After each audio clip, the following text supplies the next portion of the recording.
Welcome to my kitchen. This is just one part of the series of Sabor Latinx. Today I'm going to be making some steak tacos made from some carne asada, and then as an appetizer we're going to make an aguachile. All right. These are two dishes from two different regions of Mexico.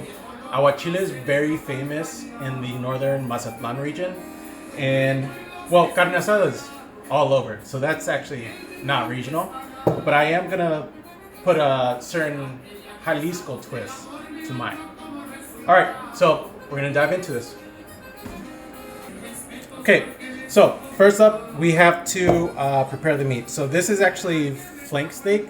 You really can use any meat you want. But the ones that I would recommend are skirt steak or flank steak. The reason for that is because one, skirt steak has a nice fat content, so you're gonna get a nice fatty cut of meat that's just gonna carry a lot of flavor. Flank is also really good. I'd say this is my second top choice. This is gonna be really nice because you'll see the protein structures are gonna make for a really nice cut, especially if you're trying to put this into a taco. It's gonna create some nice ribbons of meat. All right, so first things first, we need to marinate this. Now, I would recommend that you marinate this for anywhere between 4 to 8 hours, okay? So you can do it overnight, you can do it in the morning, but the most important thing is that you give it time to work. So the whole science behind the marinade is that you have to give the marinade time to break down the protein structures. What that's going to do is it's going to make the meat very, very, very tender. Okay? All right. So what I would do is I would use a half onion. You know, this doesn't have to be perfect. Again, it doesn't have to be perfect, but you do want to have a half onion. You know, if you're using more meat, this is about 1.5 pounds. So if you're using more meat, use more of an onion. If you're using less, use less of an onion. All right, but nice, mix it in there, right? You want to spread it in there. Make sure it gets all over. The onion is gonna also be really crucial to tenderizing the meat, okay? And giving it a nice flavor. All right, next up, the next thing you wanna add are the citrus, right? You wanna add an orange and a lime. The acid in these two fruits are gonna be breaking down those protein strands, right? Making that meat very, very tender. So, not only that, but it's going to give it a nice tang, a nice sweetness that no one is gonna complain about. All right. So yeah, make sure you work that. Using a fork is very, very advantageous, so you can make sure to squeeze and get all that juice out of that orange, right? So again, this is going to give it a nice sweetness, a nice tang. Oh, and then once you put this on the grill, olvídase, it's gonna be nice. All right, so squeeze all that. And next up is gonna be the lime. But if you have a special tool, the lime is gonna be really easy to extract. So right. You want to use 1 lime, and again, this is just a recipe for 1.5 pounds of meat. Okay, so get that all nice and squirted in there. All right.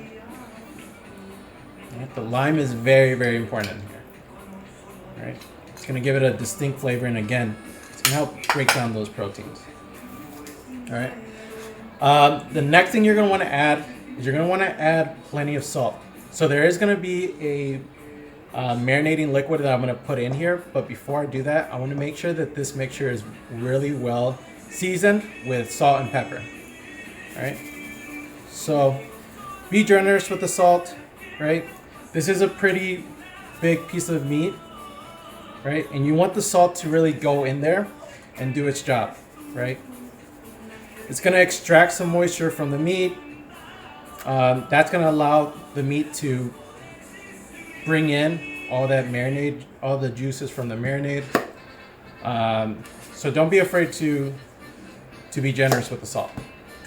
The other thing you want to also be generous with is pepper, right? This is again going to give it another flavor profile, and you won't be disappointed. So make sure that is well seasoned. Take a look at that. All right. Again, you want to make sure you coat it, right? Because this is a big piece of meat. You want the pepper to really go. You want those flavors to penetrate the meat and really seep in and diffuse throughout the meat. Okay. So actually, the marinade is very scientific, right? That's, I think, the most scientific part of this whole dish. Oh. So, as I said before, there's a marinating liquid, right? We're gonna put a little bit of now that the marinating liquid is in there, you wanna try to work it in there, right? Mix it in. Right, so this liquid is going to help again break down those protein strands, right? That's gonna translate into a more tender meat. So that when you throw this bad boy in the grill, it's gonna come out really nice and juicy. It's gonna be really you're not gonna be disappointed, right? So again, you want to let that sit for about 4 to 8 hours, right? You can do it if you want to make some carne asada on the weekend. You do this first thing in the morning when you wake up, or if you want to prepare this the night before, you can do that. Set it in the fridge, right? So what we're gonna do is we're gonna go ahead and saran wrap this and set it aside. When it's ready, we're gonna take it out to grill, all right? But while this is setting, while this is marinating, doing its thing, getting nice and tender, nice and juicy. While that's doing that, we're gonna get started on the aguachile. All right, so what we have here is we're gonna start it with our aguachile. The first thing that we're gonna do is we are going to take these shrimp. We're actually gonna slice them down the middle. So this is just regular jumbo, deveined, de-shelled shrimp. What I'm going to do is I'm going to slice them all down the middle. So instead of going horizontal, I'm going to go straight down the middle and do a vertical cut down the body of the shrimp. What that's going to do is it's going to butterfly the shrimp so that all those juices, all those marinades, all those flavors can get really deep into the shrimp. All right. So we're going to take a break. When we come back, I'm going to have all of these halved, ready to go into the marinade. All right, so now that those are sliced down the middle, we're going to squirt some lime over them. So this is going to be, so when you're making aguachile, you're not actually cooking the shrimp. Well, at least not using heat. What you're using is actually the acids from the lime, and those acids are actually going to be cooking, quote unquote, cooking the shrimp. So what that'll do is it'll make it safe to eat. You'll actually see that right now it's, right now you see that it's a sort of pale grayish color. Now that's the color of shrimp when you get them straight raw from wherever you're buying your shrimp, right? After the chemical process takes place, you're going to see that they're actually going to be turning color, and they're going to look a lot more familiar. they're actually going to turn a nice pink color.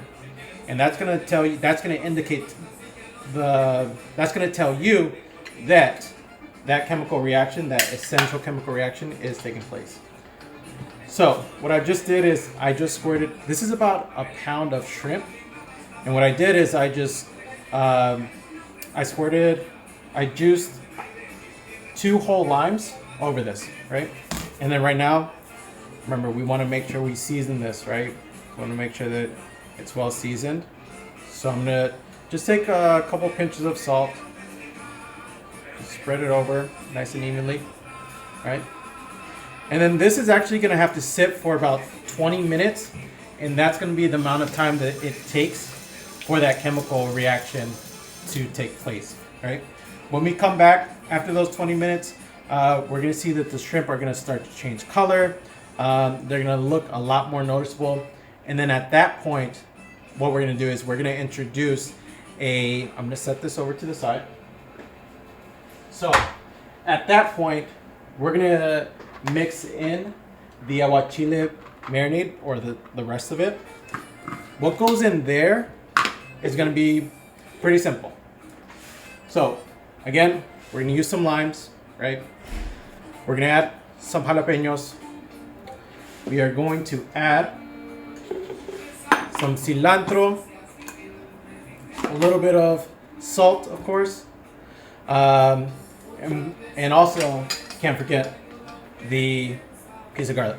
All right, so I'm actually gonna go ahead and blend all of this together, and that's gonna create a nice, you're gonna see once it's fully blended, it's gonna be a nice, deep, rich green color. It's gonna make the aguachile just pop. It's gonna be really nice. You'll see. All right, so I'm gonna go ahead and mix this. All right, cool. So all that stuff is in there. So in there, I have about a cup of cilantro. I have 2 jalapeños with the seeds, because we don't play. And I have about three squeezed limes, right? A generous pinch of salt to make sure that it is seasoned. And then there's 1 clove of garlic in there somewhere, all right? So we're gonna go ahead and blend this.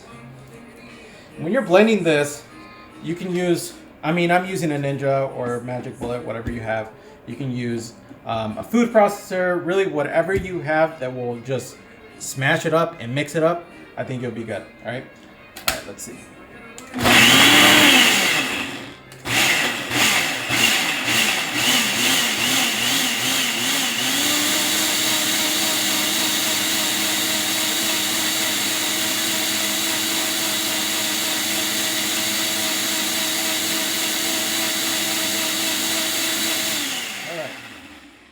See that color? See that? That's the color that you want to have, right? That nice green, earthy green. There's so much flavor in here, it's crazy, right? So this is actually, once the shrimp are done, looks like they need a few more minutes. You're gonna go ahead and drizzle this over the aguachile. And one thing to note, if you notice the way I was pulsing it, right? At first, it might take a while for you to get all of this blended, right? If you have too much, if you feel like you have too much dry ingredients, right? Like too much cilantro, too much jalapeño, add a little bit of lime and see if that helps that out. And if you have too much lime, then try to add in more of those dry ingredients so that you can have a ratio that is nice and pourable, right? So that's what we have here. I'm gonna set this to the side. And then once we have that finished, there's a couple things you can top it off with, right? So right here, I have just a couple ingredients. What we have here is I have some rábano, or in English it's called radish, right? When you slice it, and I did the same with the onions, with the red onions. When you slice these, you want to put them in water. It gets them nice and soft, and it takes a little bit of onion has a pretty decent bite to it, so it smooths out the onion flavor, right? And then it also makes it nice and pliable. So the other thing that I will say is when you're cutting this, right? When you're cutting your onion, you want to make sure that these onions are nice and thin, right? You don't want big choppy pieces of onions in your aguachile. You want these to be nice and thin, to lay flat, right? And be, when you take your tostada or when you take your chip, you want to have a nice, decent bite. You don't want a huge chunk of onion, right? The same thing with the radish, right? See, these are almost translucent. You can almost see my finger on the back, right? You want to make sure that these are also thin, all right? So once we pour on this this marinade, we're gonna top it off with these things, right? I'm gonna put some cucumber. I'm gonna top it off with some radish, some red onion, some thinly sliced avocado, and then also a nice little drizzle of olive oil. All right. So now we're gonna put all this together, right? So you'll see that some of the shrimp has actually changed color, right? That's because of that chemical reaction. The meat is actually being quote unquote cooked by the acid.